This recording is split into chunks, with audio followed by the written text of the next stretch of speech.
There's one. Oh man. Such a fun bite. Such a fun bite. Just like they want to take the rod out of your hands when they eat that thing. Golly. Sitting there chewing on fishing line. Not a big one, but a start. We got a start to our day. Man, we just put in at the boat ramp right there. And I'm going to talk about one of the baits that just truly shines, not only in the spring, but year round. It's a bait that I have a lot of confidence in, a bait I can cover a lot of water, coming up right now on Project E.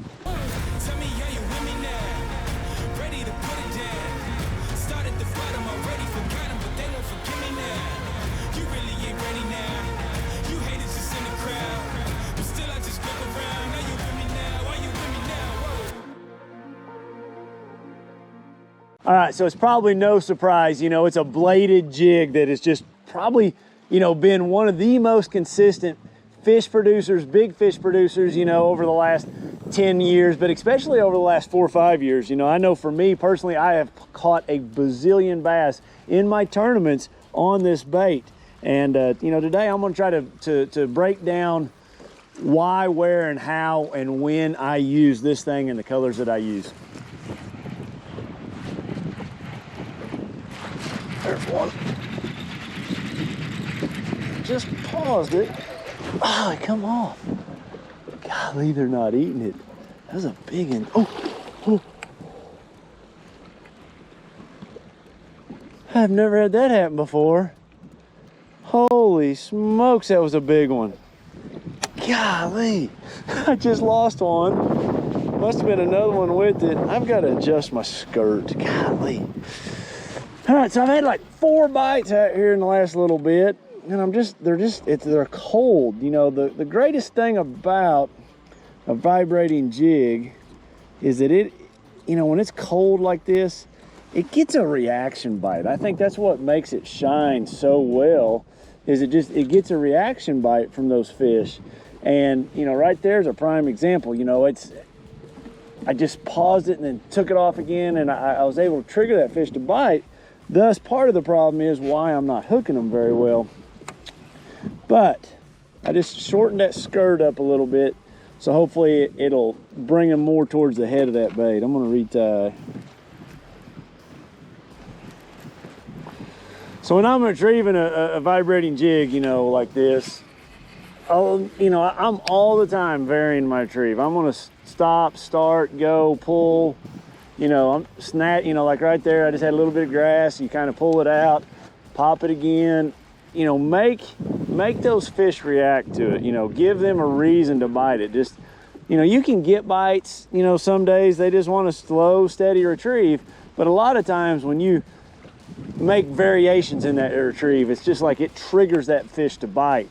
So don't forget about just all the time trying something a little bit different, changing the speed and the cadence of the bait.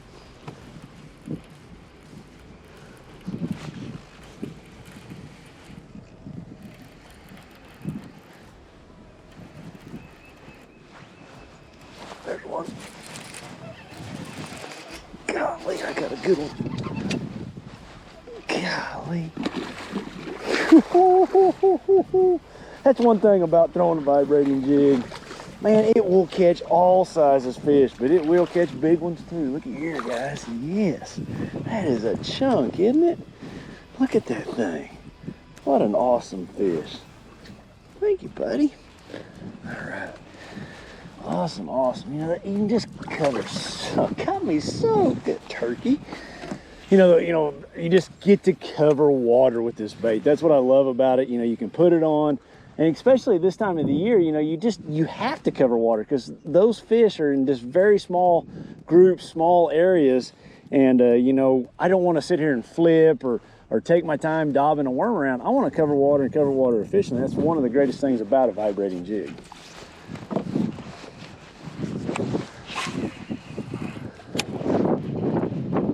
One thing you really want to pay attention to is where do you feel like your bait is in the water column when you get that bite. You know, the last few bites, I felt like my bait was all the way at the bottom, like, you know, not up, you know, but Today that could change, you know, with the sun and everything warming. I expect those fish to come up higher.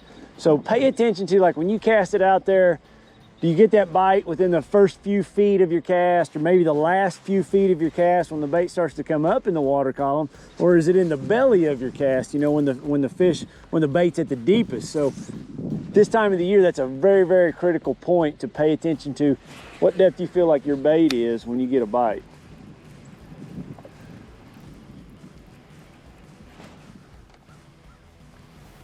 There's one. I got one. Come in here, buddy. Yes. Golly, that's a chunky fish too. Covers, man, these fish are ice cold when I touch them. I mean, just ice cold. I got 51-degree water temperature. You know, as far as water temperature, you know, I really think, you know, for a bladed jig, it's like a 50 and up. You know, today we got 51. That's the bottom end of it. I think it really shines, you know, like 55 to 65, you know, in the springtime. That's when I really like to throw it a lot.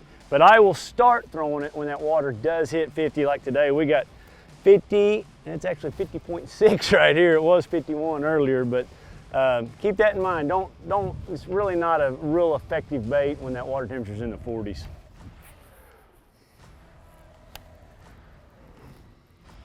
I feel like it's important, you know, especially in the spring with cold water, to slow your gear ratio down. I've got, you know, a 6/8 to 1. I know it doesn't sound slow, but in today's times, that's a slower gear ratio than, say, my jerkbait reel, which is an 8/3 to 1. You know, and then there are times I will throw that on an 8/3 to 1, you know, later in the summer, in the fall, when I'm really trying to speed it up.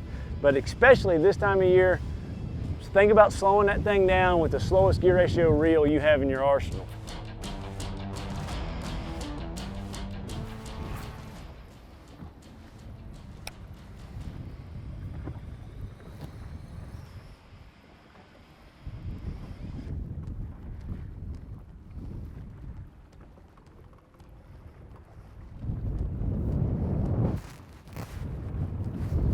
There's one. That's a good one too. Oh, come on, baby. Golly, it's such a light bite in this cold of water. I mean, I just barely feel them. Barely. Golly, come here, buddy. Come here, buddy. Come here. Yes. All right. Long. Look how long that fish is, would you? You know, that's that bite being so light. Let's talk about the rod setup for a vibrating jig. You know, I've got this on a 7/3 heavy action, but it's a crankbait rod. It's really forgiving. So, you know, I lean back into them so many times. Like, you know, in the past I'd use like a graphite rod, and I think you can pull the bait away from those fish, you know, and that's why I've gone to this more composite style rod, just to get, so they can get that bait in their mouth. I don't pull it away from them just like you would a crankbait.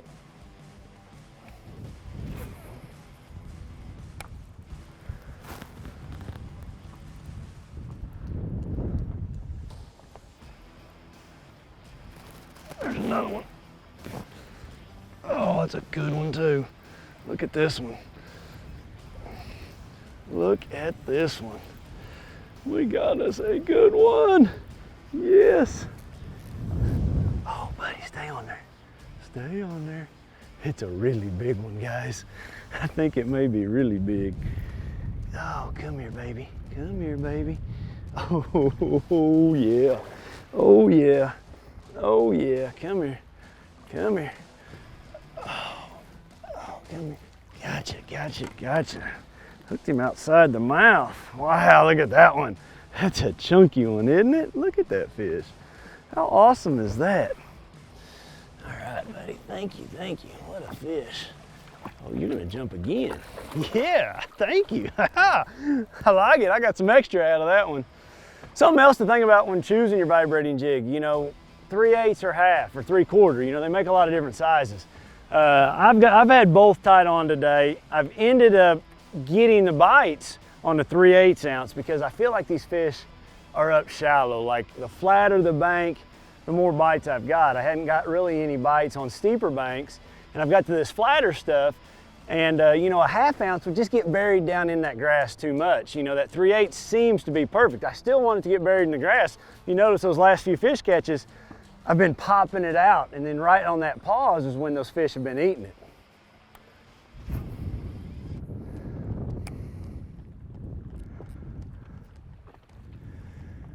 You know, I can only really think of one scenario where I do not throw a vibrating jig very often, and that's down laydowns. You know, it's just probably not the best bait for laydowns. You know, a square bill or spinner bait would be better. You know, early in my career, I thought, man, vibrating jig always had to be around grass. Yes, we got grass today, but that's not the only place that you throw it. I mean, I've wrecked them, you know, on rock banks, you know, riprap banks, you know, boat docks. Golly, boat docks are a great scenario. So there's really no wrong place to throw, you know, a vibrating jig. I'm just not gonna say it's the best on laydowns because it will get snagged. You know, it's just how it's built, rolling over a laydown. If you do throw it down laydowns, just kind of keep your rod up high and try to keep it from getting snagged in there.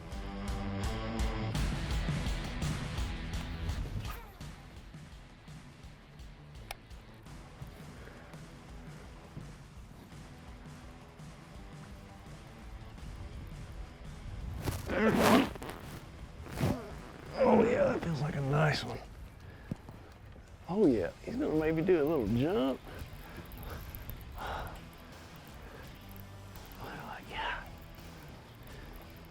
What do I have? Oh yeah, and that water's cold. Look at this one. Look at this one. He's a tub. I mean a tub. Yes, yes, yes. Come here, buddy. Yes, look at that chunker, would you? Man, it's a great pre-spawn bait. It's a great bait in the fall. The bladed jig, guys. Man, I love it. All right, guys, let me let this fish go. And before we close, I gotta go off into some more details about the bladed jig. So I'm gonna do my power stop breakdown, go over colors, sizes, trailers. I think some of that stuff's pretty important. So let me get situated here. Okay, earlier I mentioned the rod. 7.3 heavy action composite rod. You know, you don't want too stiff a rod. You know, your spinnerbait rod would work. I use a little bit more of a limber rod than my spinnerbait rod. But you know, the other important thing, lots of important things, but I think one important thing that can get often overlooked is the trailer. And so many times your trailer, like, you know, I had trouble early in my career throwing it because the bait wouldn't come in straight. It would go off to the side or blow out. And I figured out I just had too much trailer. So I really like a trailer like this that doesn't have a lot of action. It's just a profile. All I really want is a profile. And it's so important to get it very straight. Like, you know, if that trailer's cocked over to the side like that, it's gonna cause that bait not to run straight, you know, like a crankbait that wouldn't run straight. So keep your trailer straight. Keep one that doesn't have a lot of action. You know, this to me is a really good one. It's a Berkley, you know, it's their bladed jig trailer that they built for it. It's just got the perfect profile. And then, you know, as far as trailers, let me find my trailers. I want to just visit with you a little bit about that. So you can see on this bladed jig, I've got a bigger trailer. And I did that because this is a 1/2 ounce bait. So I wanted it to be a little bit more buoyant. So, you know, determine which size, you know, either like I think this is a 3 or 3.5, and this is probably a 4. So determine the size to how deep you're wanting to keep your bait. You know, if you're trying to keep it, you know, up high next to floats on docks, you know, go with a bigger trailer because it's going to give it more buoyancy to get it up. All right, now I want to dive off into this actual bladed jig and why I like it. There's a couple things that I've noticed, you know, getting to fish this bladed jig. Berkley's been working on this thing for years. Is their tie goes through the head. And I think it's important whether you use this bladed jig or the other brands out there, make sure the blade is attached to the head. Sometimes you see people will have a split ring between the blade and the head, and that was to get around a patent. I don't feel like those baits are as good. So, you know, either choose the one that everybody threw, you know, or like one like this where the blade is actually attached to the head. You know, I really like this one because you can see see what it's done to the paint in there. You know, it just really, it makes a really, really unique noise as that thing's rocking back and forth. Really, really a unique noise. So when you're choosing colors, you know, green pumpkin for me is probably my favorite color. Bright, sunny, clear water. You know, and let's back up and talk about the water conditions that you throw a bladed jig. You know, a bladed jig is a stain to muddy water bait. It's not one that you're gonna go throw 6-7 foot visibility, table rock, you know, beaver. You know, this is about as clear as I want it to be, and I can see this bait about that far. I don't like it being any clearer than that unless you're fishing for smallmouth, you know, and I'm talking about largemouth. So I will always use this green pumpkin color when I've got clear water. Then let's say it gets a little dirtier. I like this color here. It's green pumpkin with a shad belly. That can be a really good color. I like white when it gets in really dirty color water. Here's another shad pattern, you know, just something like that. Black and blue is a great color. I don't have one here. That orange is a great color. So I choose like a chartreuse and white or a white when I get in that muddy or stained water, or that orange or that black and blue, depending on what I feel like those fish are feeding on. If they're feeding on shad, I go with those shad colors. If I feel like they're feeding on bluegill or crawdads, I go with that black and blue color or that orange color. That's all the colors I carry, you know, basically 5 colors. I don't need a lot of colors for the thing. You know, I want a couple, you know, more transparent ones for clear water, some solid white ones for dirty water, and then green pumpkin, you know, that'd just be my #1 color. Yeah, this is a 3/8 ounce that I was throwing today. It's really cool what Berkeley does. You can see, you know, they put the weight of it right there on the head. You know, a 1/2 ounce would be if I was trying to get the bait a little deeper. 20-pound fluorocarbon. This is a bait that you don't want to throw on a light line. It's just, you're like a spinner bait. It's just a bait you're covering water with. You know, it's a big line technique. I know some guys, they throw it on braid. I'm not that guy. You know, my brother-in-law is. He likes throwing them on braid. So you'll have to determine that yourself. But, you know, that's my power stop breakdown. I got a 6/8-to-1 reel, 7.3 heavy action rod, 20-pound test, and a 3/8 ounce Berkeley slobber knocker is what they call that thing. So that's my power stop breakdown, guys. I'm getting back up. I'm gonna catch me another one.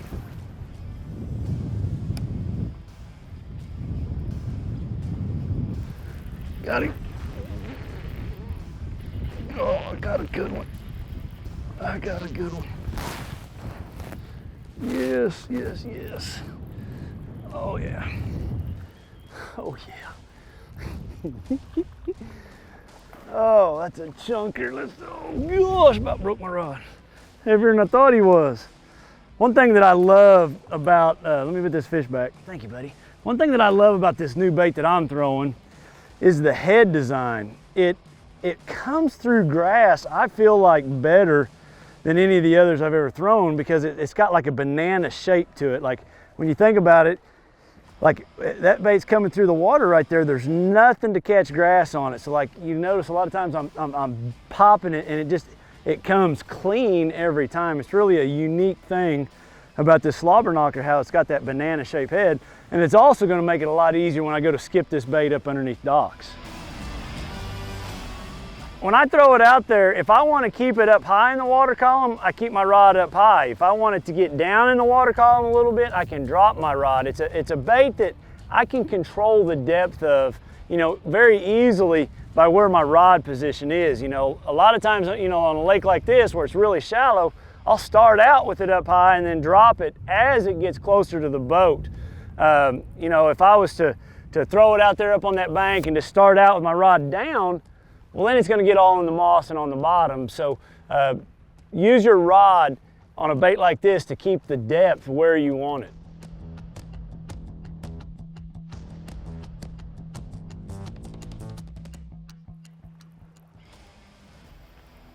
There's one.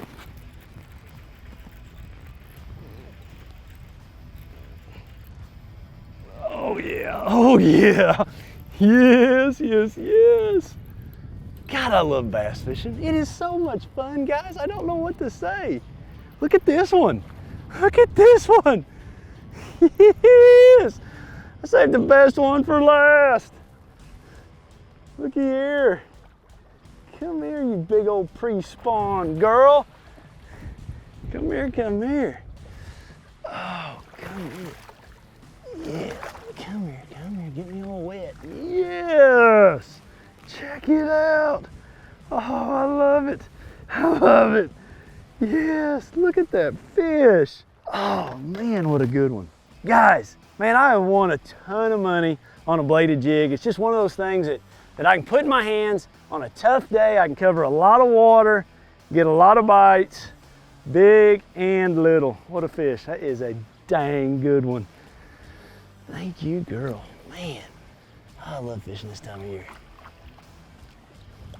Yes. Guys, I hope you enjoyed today's episode, man. I've had a lot of fun making it. I just want to talk to you a little bit about a bladed jig. You know, I've caught a lot of fish on it. Like it's a staple in my rod box in the spring and in the fall especially. And it's just a great bait when you need to cover a lot of water. Hope you enjoyed the episode. Leave me a comment, hit that subscribe button. We'll see you guys next week.